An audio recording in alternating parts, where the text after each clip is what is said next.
നമ്മൾ ഈ long format വീഡിയോയിലേക്ക് തിരിയേണ്ടത് കാലഘട്ടത്തിന്റെ അനിവാര്യതയായിരിക്കുന്ന സാഹചര്യത്തിൽ കുറച്ച് മാറ്റങ്ങൾ വേണ്ടി വരും എന്ന് ഞാൻ വിശ്വസിക്കുന്നു. തൽക്കാലം ഈ ഒരു സെറ്റപ്പ് നിങ്ങൾ അഡ്ജസ്റ്റ് ചെയ്യുമെന്നാണ് ഞാൻ വിശ്വസിക്കുന്നത്.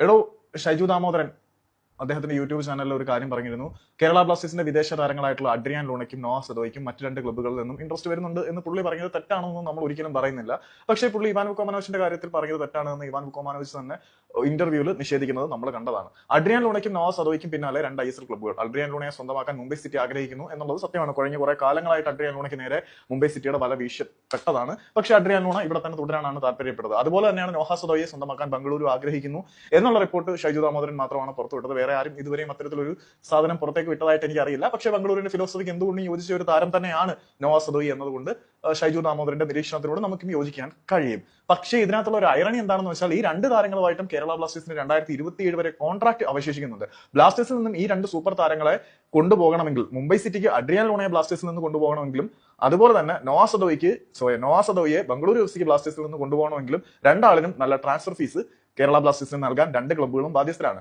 ബ്ലാസ്റ്റേഴ്സിനെ സംബന്ധിച്ചിടത്തോളം അത്യാവശ്യം നല്ല ട്രാൻസ്ഫർ ഫീസ് കിട്ടിക്കഴിഞ്ഞാൽ ആരെയും വിൽക്കാൻ മടിക്കാത്ത ക്ലബ്ബാണ് ബ്ലാസ്റ്റേഴ്സ്. പക്ഷേ ഈ രണ്ട് സൂപ്പർ താരങ്ങളുടെയും പ്രൊഫൈലിന് ഒത്ത നിരത്തിലുള്ള ട്രാൻസ്ഫർ ഫീസ് രണ്ടുപേരും നൽകുമോ എന്നുള്ളത് ചോദ്യചിഹ്നമാണ്. ഈ രണ്ട് താരങ്ങളെയും ഒരുമിച്ച് വിറ്റ് കഴിഞ്ഞാൽ ബ്ലാസ്റ്റേഴ്സിന്റെ അക്കൗണ്ടിലേക്ക് ഒരു ഹ്യൂമങ്ങസ് എമൗണ്ട് വരും. പക്ഷേ ബ്ലാസ്റ്റേഴ്സ് ചോദിക്കുന്ന ട്രാൻസ്ഫർ ഫീസ് നൽകാൻ മറ്റ് രണ്ട് ക്ലബ്ബുകളും തയ്യാറാകുമോ എന്നുള്ളതും ഇവിടുത്തെ പ്രധാനപ്പെട്ട ചോദ്യചിഹ്നമാണ്.